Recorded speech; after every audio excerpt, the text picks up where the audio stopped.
अस्सलाम वालेकुम स्टूडेंट्स जी। आज प्रोसेस कास्टिंग के लेक्चर नंबर 2 के साथ जो कि हमारा सीरीज ऑफ लेक्चर्स में से 14 नंबर लेक्चर है, मैं आपकी खिदमत में हाजिर हूँ। आज हम फर्दर डिस्कशन करेंगे, प्रीवियस लेक्चर की कंटिन्यूटी करेंगे।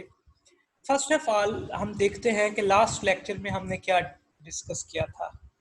जी, तो लास्ट लेक्चर में हमने देखा था कि प्रोसेस कास्टिंग क्या है, प्रोसेस कास्टिंग की करेक्टरिस्टिक्स क्या है, एग्जांपल्स कौन कौन सी है प्रोसेस कास्टिंग की, difference between process casting and job order casting हमने डिस्कस किया था, सीपीआर क्या है, कास्ट ऑफ प्रोडक्शन रिपोर्ट क्या है, कास्ट का फ्लो कैसे होता है।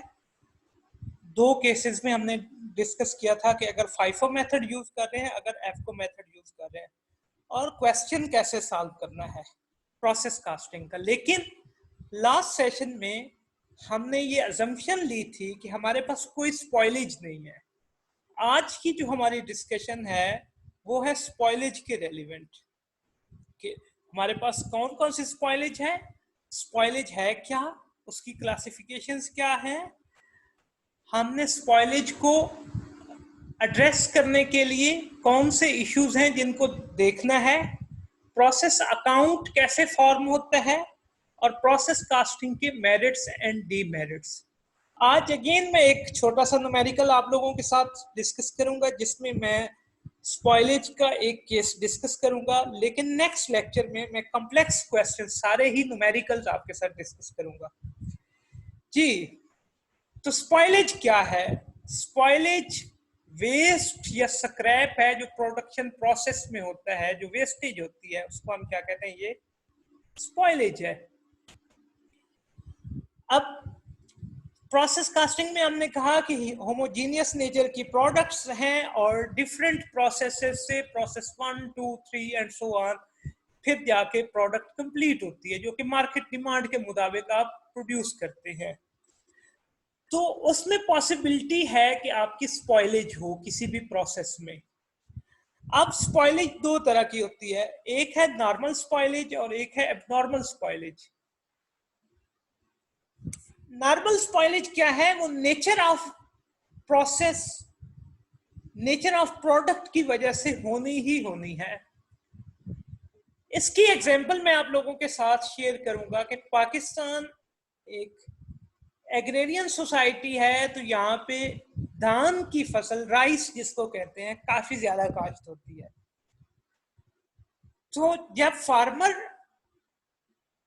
से जो ट्रेडर है, इंटरमीडियरी, वो लेता है धान, तो उसमें बहुत ज्यादा ह्यूमिडिटी होती है, नमी बहुत ज्यादा होती है।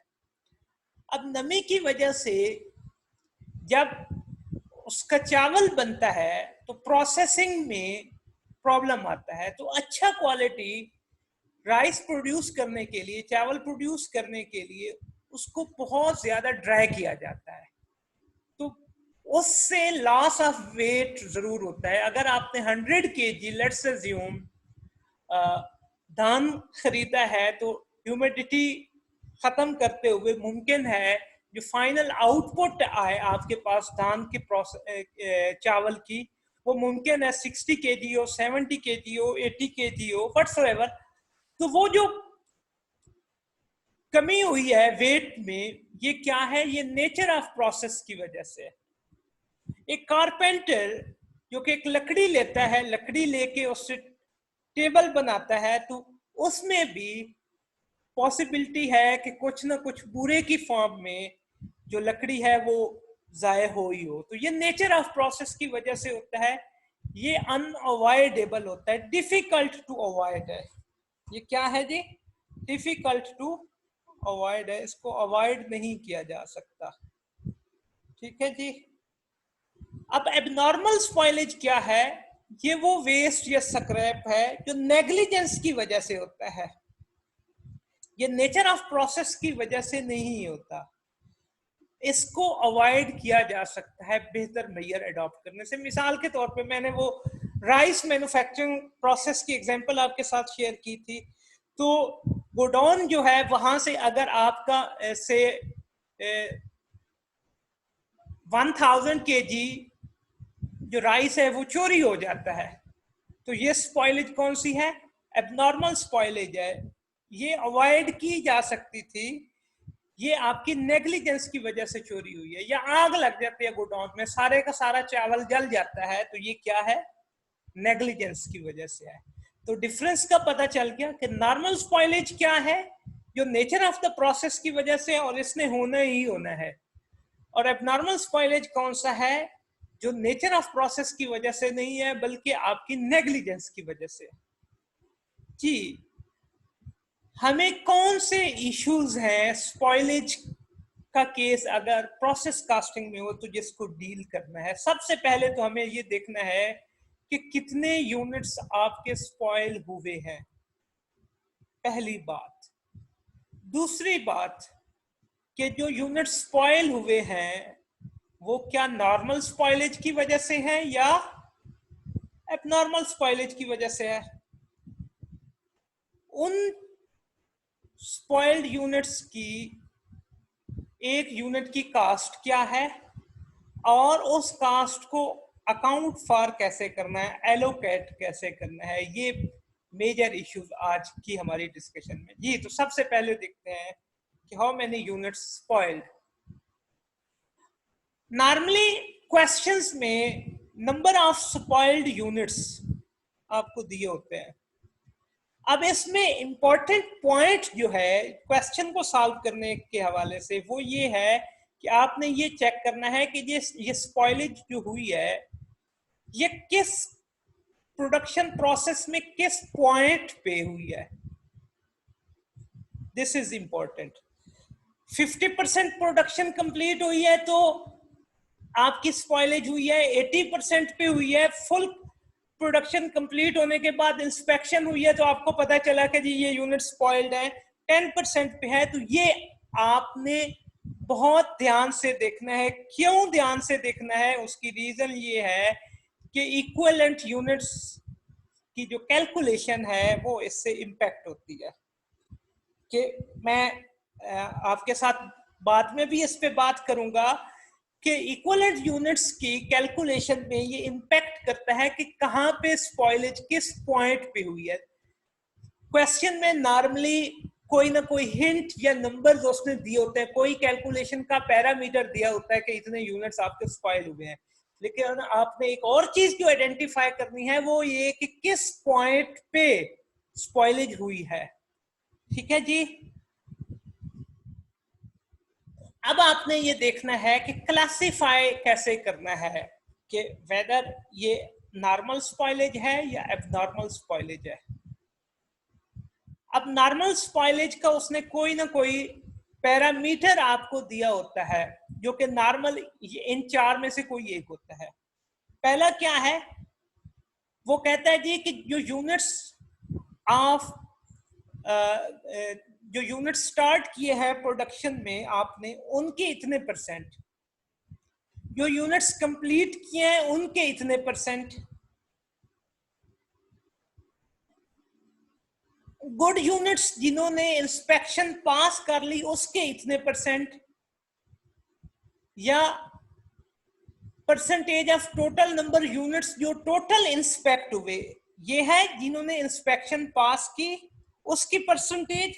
यहाँ पे लेट्स अज्यूम आपने 10,000 यूनिट्स की इंस्पेक्शन की तो उनका जी 5%। यहाँ पे ये है कि 8,000 आपने फाइनल पास किए उसका 5%। ये डिफरेंस है। ये जितने की टोटल इंस्पेक्शन की उनकी परसेंटेज या ये जितने इंस्पेक्शन पास कर चुके उनकी परसेंटेज। यूनिट्स जितने कंप्लीट हुए या जितनों की प्रोडक्शन स्टार्ट की उनमें से किसी की कोई एक बेस उसने परसेंटेज दी हुई होगी। उसके बाद है फिर एबनॉर्मल स्पॉइल्ड यूनिट्स की कैलकुलेशन। तो टोटल स्पॉइल्ड यूनिट्स, इसका भी क्वेश्चन में हिंट दिया होगा, टोटल स्पॉइल्ड यूनिट्स का हिंट दिया होगा, माइनस नॉर्मल स्पॉइल्ड यूनिट्स जो कि हमने इन चारों मेथड में से किसी एक मेथड के थ्रू कैलकुलेट किए। इस मेथड के थ्रू, इस मेथड के थ्रू, इस मेथड के थ्रू या इस मेथड के थ्रू, कोई एक मेथड दिया होगा। तो उसकी परसेंटेज से जो नंबर ऑफ स्पॉइल्ड यूनिट्स हमने कैलकुलेट किए नॉर्मल, उनको टोटल स्पॉइल्ड यूनिट्स में से माइनस कर दिया तो हमारे पास एबनॉर्मल स्पॉइल्ड यूनिट्स आ गए।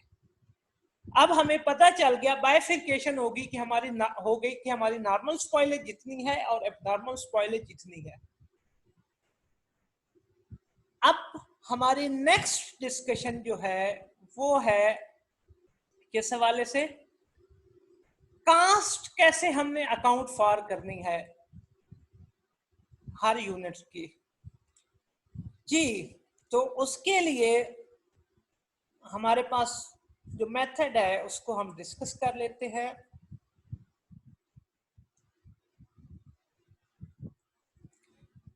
वो कहते हैं जी कि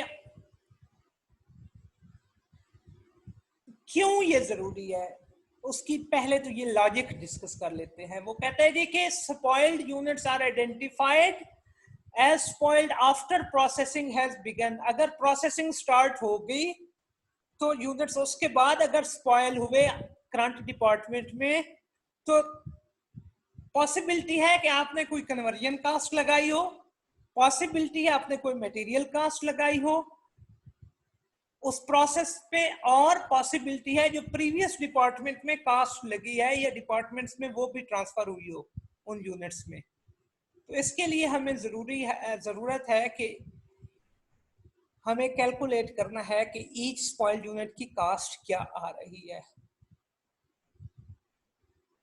अब इसमें पहला काम जो होना है ये बहुत इंपॉर्टेंट है।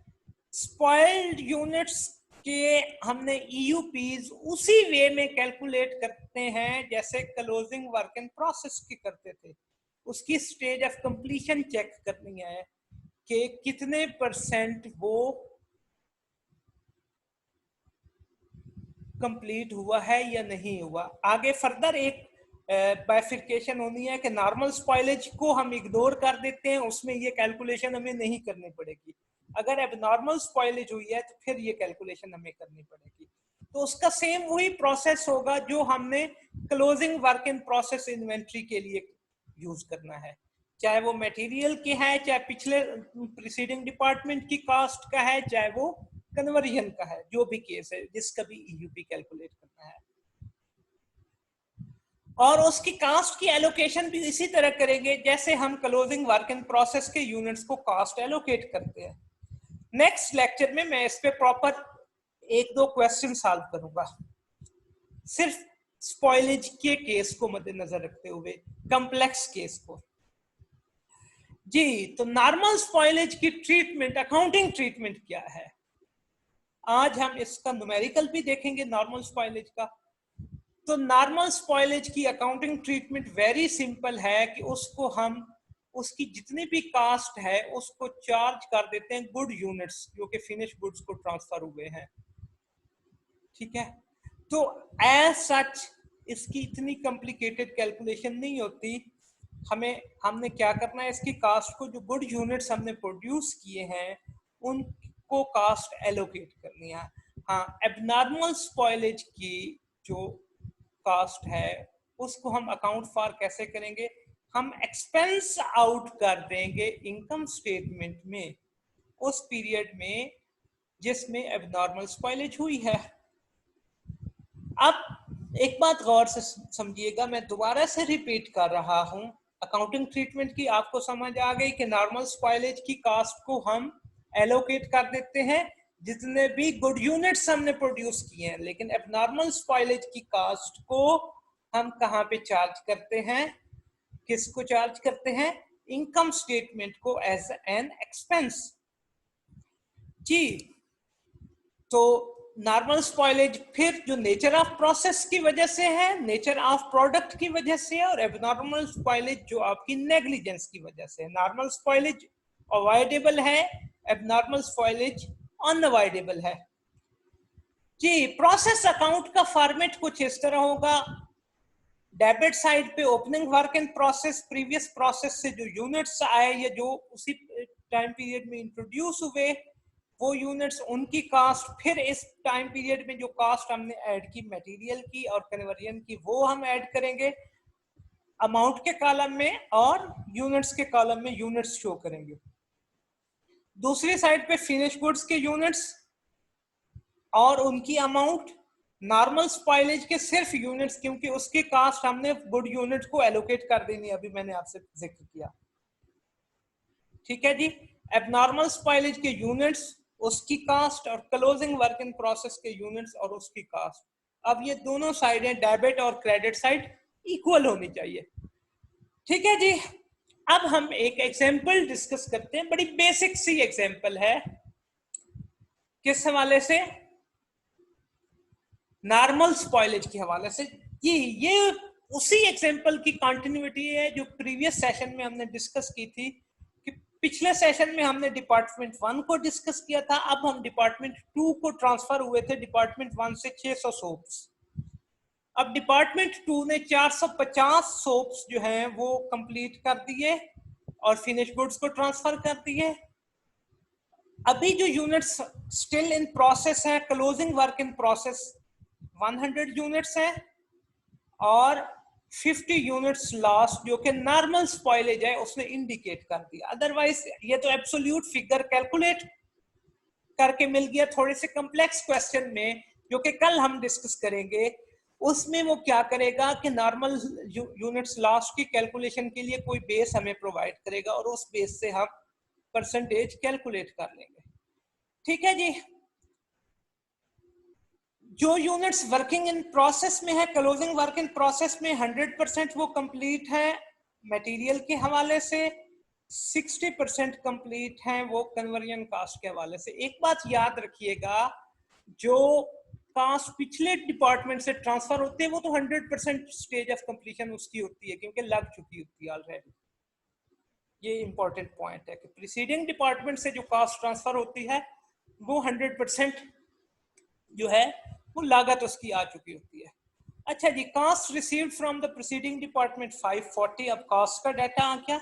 इस डिपार्टमेंट में जो कास्ट इनकर की डायरेक्ट मटेरियल 150, कन्वर्जन कास्ट हमारी 112 और 168, तो 280 का टोटल फिगर हो गया, 430 इन टोटल और 970 टोटल कास्ट हो गया। अब उसने कहा कि जी आप क्या करें, प्रोसेस अकाउंट बनाएं जी। तो स्टेप 1 हमने ड्रा किया, physical flow, opening work in process अभी भी इस केस में भी 0 है, प्लस यूनिट्स ट्रांसफर्ड इन जो पिछले डिपार्टमेंट से ट्रांसफर हुए हमें 600 equals to transfer out to next department और फिनिश गुड्स, जो कि फिनिश गुड्स को गए 450 प्लस 100 का एंडिंग वर्क इन प्रोसेस और 50 के नॉर्मल स्पॉइलेज को मैंने हाईलाइट कर दिया क्योंकि ये नॉर्मल स्पॉइलेज है। यूनिट स्टार्टेड एंड कंप्लीटेड, तो पहला इंपैक्ट कहां पे आया, फिजिकल फ्लो में हमने स्पॉइलेज का फिगर दे दिया। अगर एबनॉर्मल भी होता तो उसका भी फिगर दे देते। दूसरी कैलकुलेशन थी स्टेप 2 में हमारी, यूनिट स्टार्टेड एंड कंप्लीटेड। अब एक फार्मूला क्या था कि units transferred out minus opening work in process 450 minus 0 is equal to 450 units. या दूसरा हमारा पहले फार्मूला क्या था कि transferred in minus closing work in process. अब हमने ऐड किया minus normal or abnormal spoilage, closing work in process minus normal or abnormal spoilage. तो हमने माइनस नॉर्मल स्पॉइलेज है तो उसको भी माइनस किया। इस तरह हमारे पास यूनिट स्टार्टेड एंड कंप्लीटेड का फिगर 450 आ गया जी। Next, equivalent units of production EUP की कैलकुलेशन। अब इसमें दोनों की स्टेज ऑफ कंप्लीशन सेम है, किसकी, मटेरियल की और cost received from preceding department की। अगर स्टेज ऑफ कंप्लीशन डिफरेंट होती तो फिर मैं सेपरेट कर लेता। और ये मेथड कौन सा है, जब उसने कुछ ना बताया हो तो FIFO method. Opening work in process का फिगर था ही नहीं तो 0 हो गया।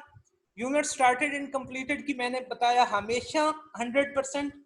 और इसमें मटेरियल क्योंकि 100% कंप्लीट था तो इसलिए 100 टाइम्स 100% उसकी स्टेज ऑफ कंप्लीशन, तो 100 उसका फिगर आ गया। ये इसी तरह का केस बन गया जैसे material added at the start of the process होता है।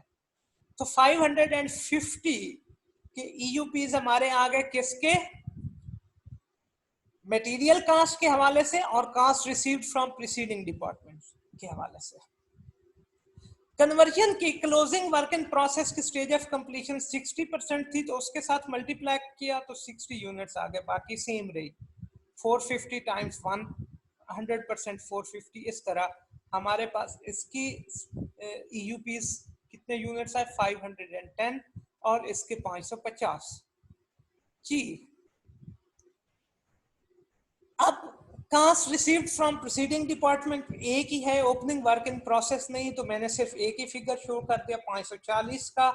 Opening process work in process material का 0 plus during the period incurred 150 इसकी आगे फिर कन्वर्जन कास्ट भी, ये सारे फिगर्स दिए हुए थे, मैंने जस्ट एड अप करके दोनों को एफओएच और लेबर को 280 का फिगर शो कर दिया। Cast per unit simple, step 4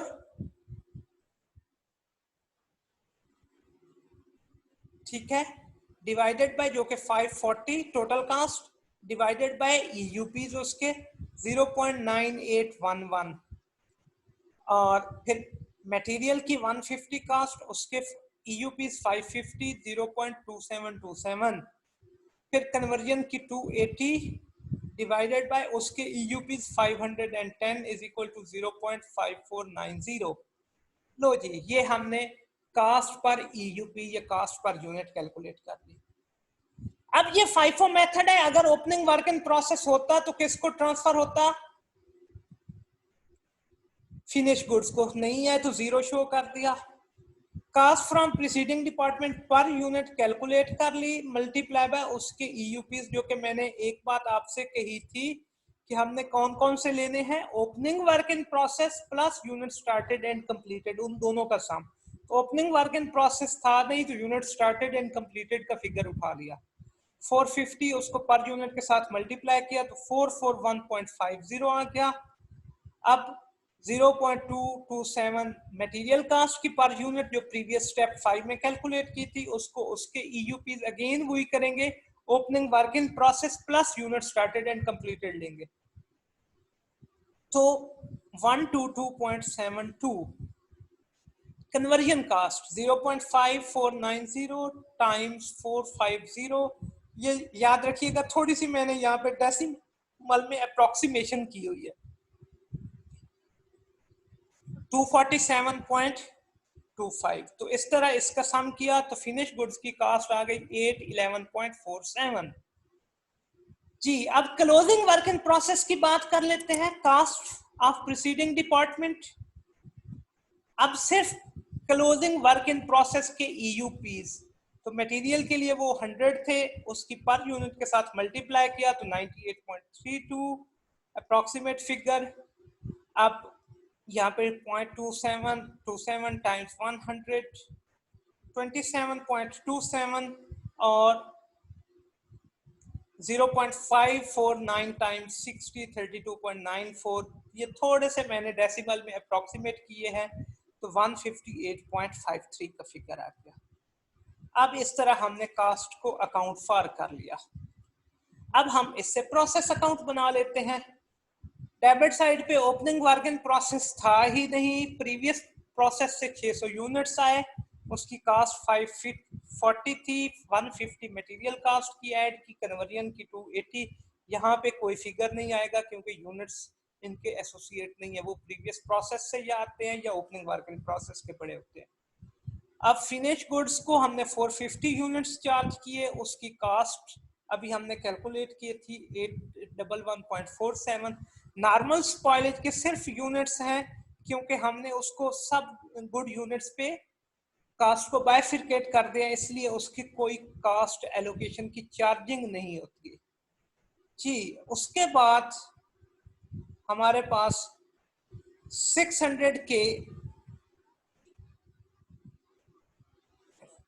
closing work in process के 100 यूनिट्स थे, इसकी कास्ट 158.53 थी, इस तरह टोटल 970 इसका आ गया और 970 इसका आ गया, और यूनिट 600 इधर और 600 इधर। अगर ये इक्वल आ जाते हैं तो इट मींस आपने कैलकुलेशन ठीक किया। तो ये तो हमने सिंपल सा केस, सेकंड प्रोसेस में अगर नॉर्मल स्पॉइलेज होती है तो उसको डिस्कस किया। अभी भी हमने ओपनिंग वर्क इन प्रोसेस की कोई डिस्कशन नहीं की। जी, आज के सेशन में हमारे लास्ट फेज में डिस्कशन हम कर लेते हैं प्रोसेस कास्टिंग के मेरिट्स और डीमेरिट्स की। नेक्स्ट सेशन में हम इंशाअल्लाह इन डिटेल डिस्कस करेंगे न्यूमेरिकल क्वेश्चंस कॉम्प्लेक्स, जिसमें मैं सीए का पेपर कैफ 8 को भी कंसीडर करूंगा। एसीसीए के पेपर मैनेजमेंट अकाउंटिंग में प्रोसेस कास्टिंग पढ़ाई जाती है उसको भी कंसीडर करते हुए क्वेश्चन सॉल्व करूंगा, और उसके साथ सीएमए यूएसए के एग्जाम को मद्देनजर रखते हुए भी बाकी प्रोफेशनल सर्टिफिकेशंस और मास्टर लेवल के क्वालिफिकेशंस को मद्देनजर रखते हुए मैं न्यूमेरिकल क्वेश्चन सॉल्व करूंगा। ये बड़ा कॉम्प्लेक्स टॉपिक है, लेकिन इसको अगर आप एक सीक्वेंस में लेके चलते हैं, स्टेप बाय स्टेप चलते हैं, तो चीजें इतनी कॉम्प्लेक्स नहीं है। जी, प्रोसेस कास्टिंग के मेरिट्स क्या है? ये इजीएस्ट वे है practical casting system to allocate cost, average cost to homogeneous items. homogeneous items अगर आप स्टैंडर्ड प्रोडक्शन करते हैं तो उसके लिए कास्ट को एलोकेट करने के लिए जो सबसे इजीएस्ट वे है वो क्या है? वो है प्रोसेस कास्टिंग। अब ये आपको हेल्प कर सकता है, एड करता है किसके लिए? इफेक्टिव कंट्रोल्स डेवलप करने के लिए ओवर प्रोडक्शन प्रोसेस, क्योंकि ये आपको कास्ट की डिटेल्स सारी दे देता है कि लेबर इतनी लग रही है, एफओएच इतने हैं, मटेरियल इतना है। हर प्रोसेस में जब ये आपको ये सारी बातें बताता है तो इससे आप क्या कर सकते हैं? इफेक्टिव कंट्रोल्स डेवलप कर सकते हैं। किसके हवाले से? प्रोडक्शन प्रोसेस के ऊपर कि कहीं पे इनएफिशिएंसीज तो नहीं है, तो उनको कैसे रिमूव किया जा सकता है।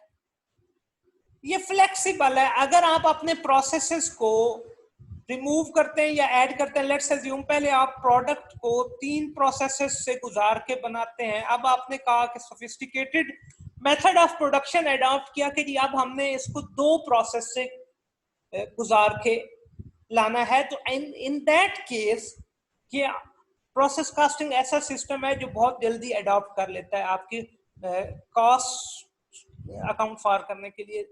ये बहुत जल्दी, या आप उसको एक्सपेंड करना चाहते हैं कि 3 की बजाय 5 प्रोसेसेस पे लेके जाना चाहते हैं, तो ये बहुत फ्लेक्सिबल है, अडॉप्ट कर लेता है। जी, मैनेजमेंट अकाउंटेंट को एनालिसिस आ जाता है मटेरियल की और लेबर की यूसेज के हवाले से, एफिशिएंट है या इनएफिशिएंट है, वहां से वो कॉस्ट सेविंग टेक्निक के तौर पे इसे देख सकता है। इससे आपको एवरेज कास्ट का पता चलता है। हमने यही बात की थी कल के लेक्चर में भी कि ये अल्टीमेटली क्या करता है, पर यूनिट को एवरेज कास्ट एलोकेट करता है। इससे आप प्राइसिंग बेहतर वे में कर सकते हैं। तो प्राइसिंग डिटरमिन करने में भी आपको प्रोसेस कास्टिंग हेल्प करती है। अब हम इसके डीमेरिट्स देखते हैं। आपने जो standard cost per unit set की है, अगर वो ठीक नहीं है तो there is a chances of variances. ये टाइम कंज्यूम करता है मैनेजमेंट अकाउंटेंट का, काफी लंबा और लेंथी प्रोसेस है। अगर 5 प्रोसेस डिपार्टमेंट्स हैं तो हर एक की एवरेज कास्ट कैलकुलेट करके लाना, उसकी सीपीआर बनाना और फिर जाके per unit cast final allocate करना, एक लंबा प्रोसेस है।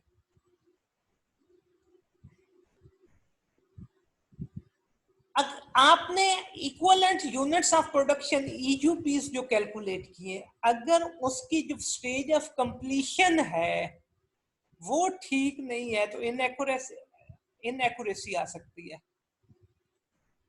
उसमें वो कितनी एक्यूरेट है, परसेंटेज ऑफ कंप्लीशन, उस पर डिपेंड करता है इक्विवेलेंट यूनिट्स ऑफ प्रोडक्शन की कैलकुलेशन की।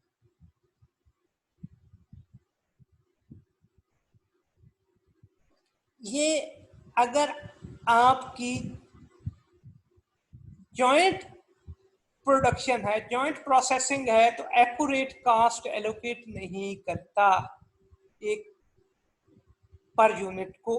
अगर जॉइंट प्रोडक्शन सिंगल प्रोसेस से ही हो रही है तो जॉइंट एंड बाय प्रोडक्ट का टॉपिक हम बाद में डिस्कस करेंगे। तो बिफोर बाइफिकेशन पॉइंट जहाँ पे जॉइंट प्रोसेसेस ही चल रहे होते हैं वहां पे ये एक्यूरेट कास्ट एस्टिमेट नहीं कर सकता।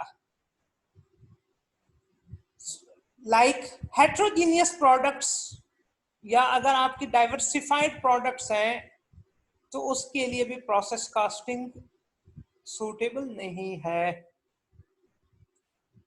ये एक इंडिविजुअल वर्कर की प्रोडक्टिविटी को इवेल्युएट नहीं करता, क्योंकि अल्टीमेटली ये सारे प्रोसेस के डिपार्टमेंट के सब वर्कर्स के जॉइंट एफर्ट्स को देखता है। तो इंडिविजुअल वर्कर की वन वर्कर की परफॉर्मेंस को चेक करने के लिए हम प्रोसेस कास्टिंग को यूज नहीं कर सकते। एक और बात मैं आपको बताता चलूं, समटाइम आपकी होमोजीनियस नेचर प्रोडक्ट है लेकिन ह्यूमन कैपिटल जो है, ह्यूमन प्रोडक्शन है, उसकी ह्यूमन कैपिटल ज्यादा यूज होता है, मशीनरी का कम यूज है, ऑटोमेटेड प्रोडक्शन नहीं है, इन दैट केस भी प्रोसेस कास्टिंग सूट नहीं करती। यहाँ पे ह्यूमन कैपिटल होगा। इसका मैं रेफरेंस सीएमए यूएसए के एक एमसीक्यूज है, यहाँ पे यार्ड्स बनाई जाती है, कश्ती जिसको कहते हैं वो बनाई जाती है। तो उसके लिए प्रोसेस कास्टिंग स्टैंडर्ड प्रोडक्शन है लेकिन ह्यूमन कैपिटल बनाता है। तो इन दैट केस भी होमोजीनियस प्रोडक्ट होने के बावजूद प्रोसेस कास्टिंग को हम यूज नहीं कर सकते, बल्कि किसको यूज करेंगे, जॉब ऑर्डर कास्टिंग को। जी thank you very much for your precious time. तो आज की हमारी ये डिस्कशन थी। नेक्स्ट सेशन में मैं इंशाल्लाह न्यूमेरिकल्स आपके साथ डिस्कस करूंगा about process casting. Thank you very much for your time. मैं उम्मीद करता हूं कि आज का लेक्चर आपको पसंद आया होगा। तो आप मेरे काइंडली यूट्यूब चैनल को सब्सक्राइब कीजिए और शेयर कीजिए और बेल आइकन को जरूर दबाइए ताकि आपको हर आने वाली वीडियो का नोटिफिकेशन मिलता रहे।